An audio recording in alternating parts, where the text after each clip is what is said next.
Good morning दोस्तों, मैं Shashikant Kumar SK Ram classes में स्वागत करता हूं। तो आइए शुरू करते हैं इस चैप्टर का प्रश्न उत्तर। बिहार बोर्ड के अनुसार इस चैप्टर से हमेशा बार बार क्वेश्चन पूछा हुआ है।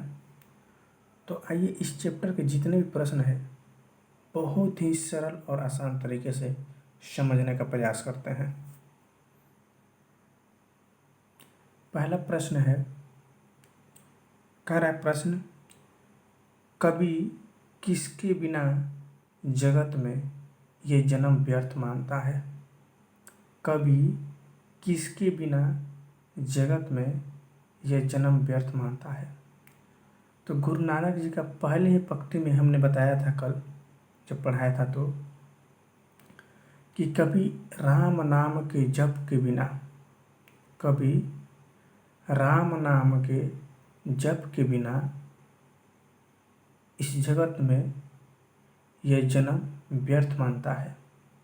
अर्थात कवि कहते हैं कि मानव शरीर धारण करने पर, मानव शरीर धारण करने पर जो राम के नाम का स्मरण नहीं करता है, जो राम के नाम का स्मरण नहीं करता है, अर्थात राम के नाम का जप नहीं करता है और सांसारिक विषय वासनाओं में फंसा रह जाता है, तो उसका मनुष्य योनि में जन्म लेना व्यर्थ साबित होता है। अर्थात उसका इस मनुष्य योनि में मनुष्य के रूप में जन्म लेना व्यर्थ माना जाता है। ये पहला प्रश्न का आंसर है। ठीक है, उम्मीद करते हैं समझ गए होंगे। आप इसको नोट्स बना लीजिए। 2 नंबर प्रश्न है, बाड़ी कब विष के समान हो जाती है। बाड़ी कब विष के समान हो जाती है।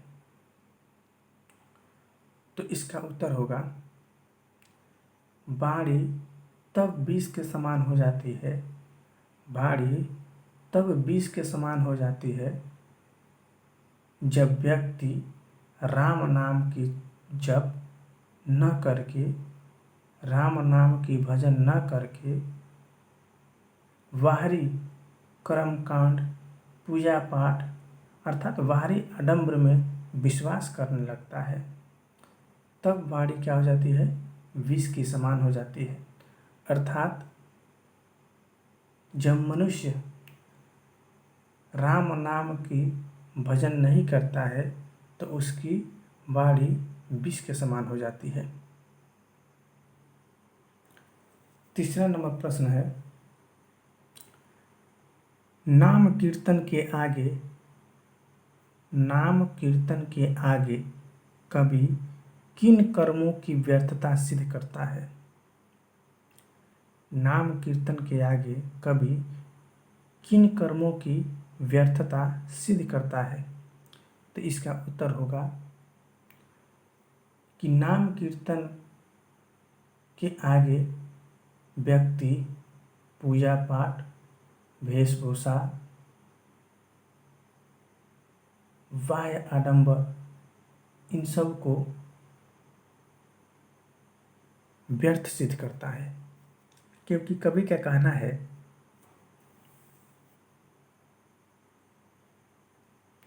नाम कीर्तन ही व्यक्ति को इस दुखमय संसार में शांति प्रदान कर सकता है।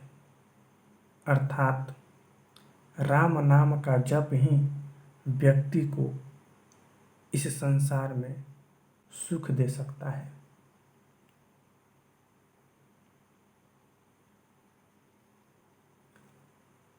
पूजा पाठ, संध्या तर्पण, वेशभूषा से आंतरिक शुद्धि नहीं होती, क्योंकि इसमें बाह्य डंबर के कारण अहंकार भावना जन्म लेती है, अहंकार की भावना जन्म लेती है। जबकि नाम कीर्तन से हृदय में प्रेम रस का संचार होता है और व्यक्ति में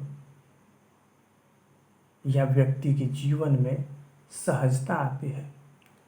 इसलिए कभी नाम कीर्तन के आगे, भजन के आगे, भगवत भजन के आगे सारे बाह्य आडंबर को व्यर्थ मानता है। ये 3 नंबर का उत्तर हुआ। 4 नंबर देखते हैं।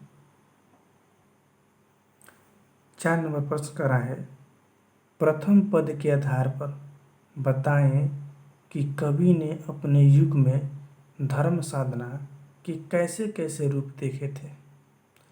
प्रथम पद के आधार पर आप इस चैप्टर में जा कर के पहला जो पद है, राम नाम बिनु विरथे जग जन्मा, उसी के आधार पर बताएं कि अपने युग में धर्म साधना के कैसे कैसे साधन के रूप देखे थे। तो आइए इसका उत्तर देखते हैं। प्रथम पद में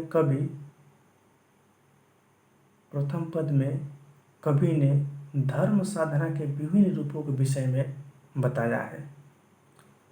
प्रथम पद में कवि ने धर्म साधना के विभिन्न रूपों के विषय में बताया है। उसने बताया है कि उस समय अपनी मुक्ति के लिए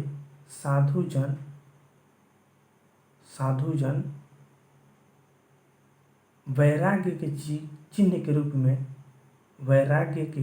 चिन्ह के रूप में दंड कमंडल धारण किए हुए थे। उसके अलावा लंबी लंबी शिखा रखते थे, जनेऊ पहनते थे और बहुत तीर्थ यात्रा करते थे। इसके अतिरिक्त बड़ी बड़ी जटा बनाकर, मुकुट बना करके, शरीर में राख लगाए हुए नंगा रहते थे। अतः गुरु नानक जी का कहना है कि उस समय बाह्य आडंबर की चमक दमक थी। उस समय बाह्य आडंबर का अर्थ होता है पाठ, पूजा पाठ, कर्मकांड, इस सब का चमक दमक थी। लोग इसी को धर्म साधना का मुख्य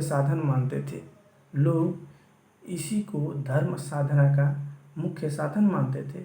वर्णाश्रम व्यवस्था के कारण ऊंच नीच की भावना समाज में व्याप्त रूप थी। कवि अपने युग में ऐसे ही धर्म साधना को बताया है। ये 4 नंबर का आंसर हुआ आपका। अब क्वेश्चन है 5 नंबर, हरिरस से कवि का क्या अभिप्राय है। हरिरस से कवि का क्या अभिप्राय है। तो हरिरस से कवि का अभिप्राय राम नाम के जप से है।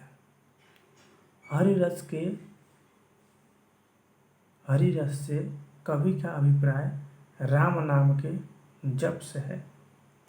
कवि के कहने का तात्पर्य है कि जिसने नाम रूपी रस, कवि का कहने का तात्पर्य है कि जिसने नाम रूपी रस का मधुर स्वाद चख लिया है, उसके लिए यह संसार असत्य, असहज हो जाता है। अर्थात प्रेम या भक्ति रूपी रस में सराबोर हो जाता है।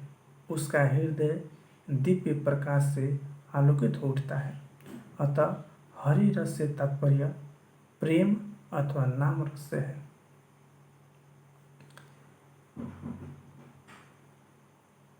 छह नंबर प्रश्न है, कवि की दृष्टि में ब्रह्म का निवास कहाँ है।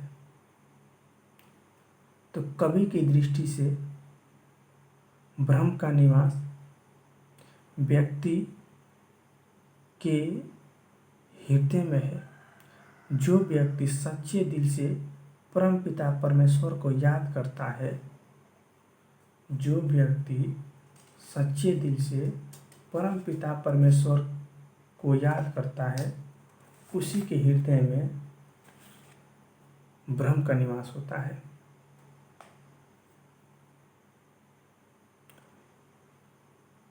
अर्थात जो व्यक्ति सच्चे हृदय से राम नाम का भजन करता है, उसी के हृदय में परम पिता परमेश्वर निवास करते हैं। कवि का कहना है कि ईश्वर का निवास न तो मंदिर है, न तो मस्जिद है, और न ही पूजा पाठ, और न ही किसी प्रकार की कर्मकांड में है, बल्कि ईश्वर का निवास सच्चे प्रेम में है, जो अंतःकरण से उद्भूत होता है। ये 6 नंबर का उत्तर हुआ आपका। 7 नंबर प्रश्न कह रहा है, गुरु की कृपा से किस युक्ति की पहचान हो जाती है? गुरु की कृपा से किस युक्ति की पहचान हो जाती है? तो गुरु नानक जी का कहना है कि जिस पर ईश्वर की कृपा होती है, जिस पर ईश्वर की कृपा हो जाती है, वह सारी सांसारिक विषय वासनाओं से मुक्त हो जाता है। वो बताते हैं कि जिस पर ईश्वर की कृपा हो जाती है, वह व्यक्ति इस सांसारिक विषय वासनाओं से मुक्त हो जाते हैं, और ऐसा व्यक्ति सुख दुख दोनों ही स्थितियों में एक समान रहता है। वह मान अपमान, निंदा स्तुति, हर्ष शोक सभी स्थितियों में एक समान रहता है। इससे काम, क्रोध, लोभ, मोह सभी दूर हो जाता है। अर्थात ऐसा व्यक्ति कामना रहित रहता है, और ऐसे ही व्यक्ति के हृदय में ब्रह्म का निवास होता है। अतः गुरु की कृपा से सत्य असत्य की पहचान हो जाती है, और उसकी आत्मा परमात्मा में एकाकार हो जाती है। अर्थात जैसे पानी पानी के साथ मिलकर एक हो जाता है। ये रहा आपका 7 प्रश्न का उत्तर दोस्तों। और जो 8 नंबर है उसकी व्याख्या हम अगले वीडियो में करेंगे। अगर वीडियो पसंद आई हो तो शेयर कीजिए, लाइक कीजिए, और मेरे चैनल को सब्सक्राइब कीजिए। जय हिंद।